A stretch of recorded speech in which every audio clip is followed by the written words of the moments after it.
January 9th, 2026, 0400 hours, North Atlantic waters. A Russian Kilo-class submarine surfaces approximately 200 nautical miles from the Greenland-Iceland-UK gap. The submarine isn't alone. Two surface warships accompany it, forming a protective cordon around a seemingly insignificant cargo vessel. This isn't an ordinary convoy. This is the Marinera, a tanker that until 48 hours ago was part of Iran's shadow fleet. Now it flies the Russian flag, hastily painted on its hull while still at sea. But what Moscow doesn't realize is that this gambit, this attempt to challenge American naval power in international waters, is about to expose the fundamental weakness at the heart of Russia's military posture. Because 60 nautical miles to the west, an Arleigh Burke-class destroyer and two Coast Guard cutters have been shadowing this convoy since it left Venezuelan waters. The Americans aren't backing down. Neither are the Russians. And the world is about to witness what happens when a declining power tries to project strength it no longer possesses. To understand how catastrophic this miscalculation is for Moscow, we need to rewind 72 hours to where this crisis actually began. Not in the North Atlantic, but in the warm waters off the coast of Venezuela. The tanker in question was attempting to move sanctioned oil, part of a complex network helping Iran and Russia evade international restrictions. U.S. forces attempted a boarding operation. The ship's operators, in a desperate move, renamed it Marinera mid-voyage, painted a Russian flag on the hull, and requested Moscow's protection. Russia accepted the vessel into its registry without inspection, without standard formalities, without any of the legal procedures that maritime law requires. This wasn't about protecting a Russian ship. This was about challenging American resolve. Moscow wanted to send a message that it could protect sanctioned vessels anywhere in the world. That the U.S. Navy, despite its overwhelming superiority, would blink first in a direct confrontation. They were wrong, catastrophically wrong, because Russia just made the same mistake that authoritarian regimes have made throughout history. They confused restraint for weakness. They mistook American caution for American timidity. And they forgot that the United States Navy doesn't just have superior technology. It has superior training, superior logistics, and most importantly, the economic and industrial capacity to sustain operations that Russia can only dream about. Let's look at the hard numbers. The Russian Navy deployed a Kilo-class submarine for this operation. These submarines, while quiet and effective in defensive operations, are diesel-electric boats with limited operational range. Every day this submarine spends escorting a tanker through the North Atlantic is a day it burns through fuel reserves it cannot easily replace. Russia's submarine fleet operates under the iron rule of logistics. For every submarine on active patrol, one is in port for maintenance, and one is recovering or training. Russia started the war in Ukraine with 4 operational Kilo-class submarines in the Black Sea. One was destroyed by Storm Shadow missiles in dry dock at Sevastopol. Another was crippled by a Ukrainian underwater drone at Novorossiysk in December 2025, its propeller shaft bent beyond repair. That leaves 2 operational boats. Apply the 1/3 operational rule, and Russia effectively has 0 strategic reserve in its submarine force. Every boat sent on a publicity stunt like escorting the Marinera is a boat that can't defend critical naval infrastructure or threaten NATO supply lines. The surface warships accompanying the submarine face similar constraints. Russian destroyers and frigates operate without the global logistics network that allows American warships to maintain presence anywhere in the world. U.S. Navy ships can refuel, rearm, and conduct maintenance at friendly ports across the globe. Russian ships must return to Russian ports, limiting their operational flexibility. Every day this convoy spends in the North Atlantic stretches Russian logistics to breaking point. And then there's the elephant in the room, the actual combat capability. An Arleigh Burke-class destroyer carries 90 to 96 vertical launch cells loaded with a mix of Tomahawk cruise missiles, SM-2 and SM-6 air defense missiles, and anti-submarine rockets. Its Aegis combat system can track and engage hundreds of targets simultaneously. Its SPY-1 radar can detect threats at ranges exceeding 300 kilometers. The ship carries 2 helicopters equipped with advanced anti-submarine warfare equipment.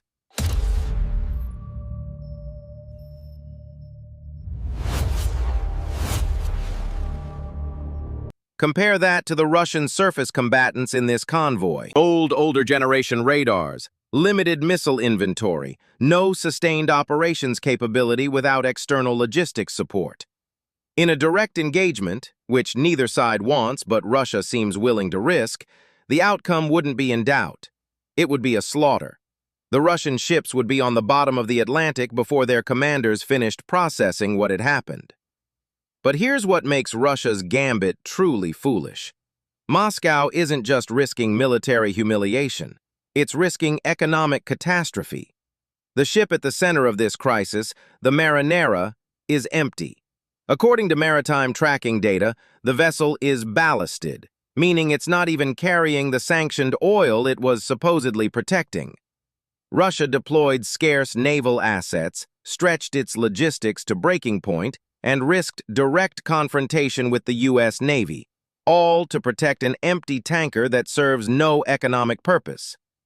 This reveals the deeper dysfunction in Russian strategic thinking. Moscow is making decisions based on prestige and perception rather than practical military or economic outcomes. The Kremlin wants to appear strong, to demonstrate that Russia remains a global power capable of challenging American dominance. But appearance and reality have diverged so dramatically that Russian actions have become counterproductive to Russian interests. Ukraine understands this dynamic perfectly. Since the full-scale invasion began in February 2022, Ukrainian forces have systematically exploited Russian strategic overreach. Every time Russia commits forces to symbolic gestures rather than practical objectives, Ukraine punishes that decision. When Russia moved its Black Sea fleet from Sevastopol to Novorossiysk, claiming it was safe, Ukraine struck with long-range drones and missiles. When Russia concentrated ammunition at forward depots to demonstrate readiness, Ukraine destroyed those depots with precision strikes. The pattern is consistent. Russia makes bold moves designed to project power. Those moves overextend limited resources. Ukraine or Western forces exploit the resulting vulnerabilities, and Russia's actual military capacity degrades further, even as its propaganda claims victory. The Marinera incident fits this pattern perfectly. Russia wanted to demonstrate naval power in the Atlantic. Instead, it's demonstrating that it can barely sustain a single convoy operation without stripping critical assets from more important theaters. Meanwhile, the U.S. response has been textbook effective. Rather than escalating to direct confrontation, American forces have maintained pressure through presence operations. Coast Guard cutters, which are less provocative than frontline warships, have maintained close surveillance. Naval assets have positioned themselves to respond if necessary, but haven't provided Russia with a pretext for claiming American aggression. And throughout the entire crisis, U.S. forces have maintained complete operational freedom while Russia has tied up scarce resources protecting an empty ship. This is what professional military operations look like: clear objectives, proportionate responses, sustainable logistics, and strategic patience.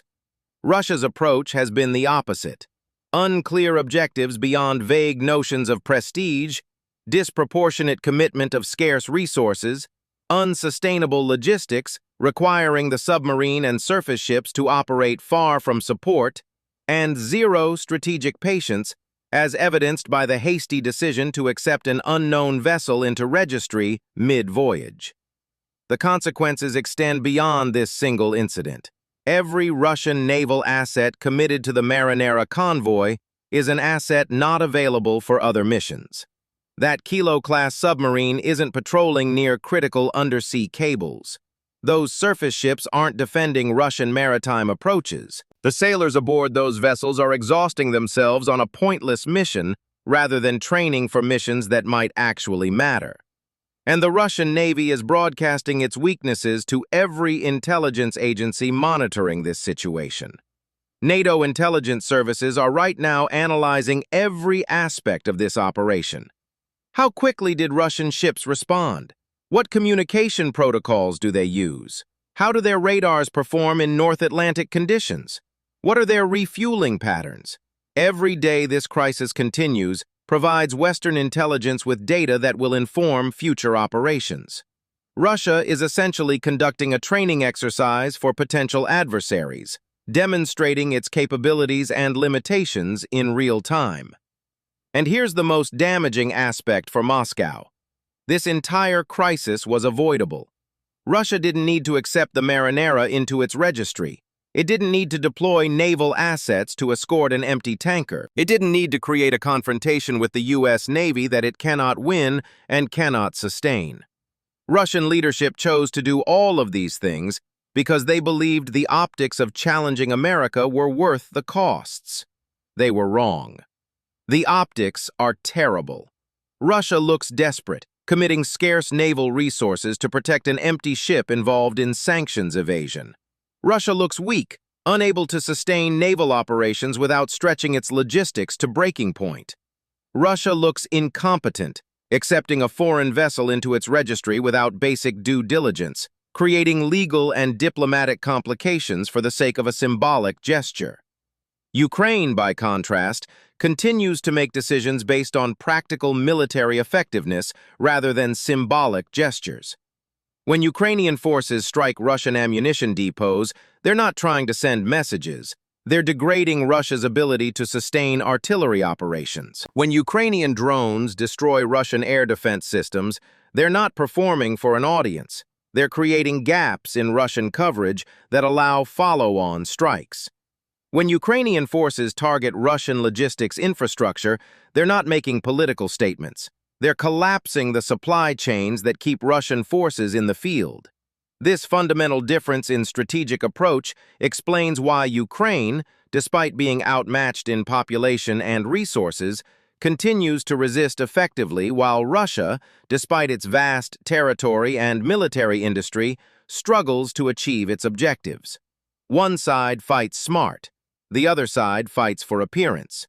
And in modern warfare, where precision strikes can destroy supply depots 1,000 kilometers behind the lines, and where economic factors determine sustainability, smart fighting wins. The marinera crisis will eventually resolve. Russia will either back down and allow the convoy to proceed without U.S. interference by keeping it in international waters, where confrontation is less likely, or Russia will continue the escort until the ships reach Russian territorial waters, having spent enormous resources to protect an empty vessel. Either way, Russia loses. If they back down, the attempt to challenge U.S. naval power fails publicly. If they continue, they waste resources on a mission with no strategic value. Meanwhile, the U.S. Navy continues operations globally without strain. The destroyer and Coast Guard cutters shadowing the Russian convoy represent a tiny fraction of American naval power.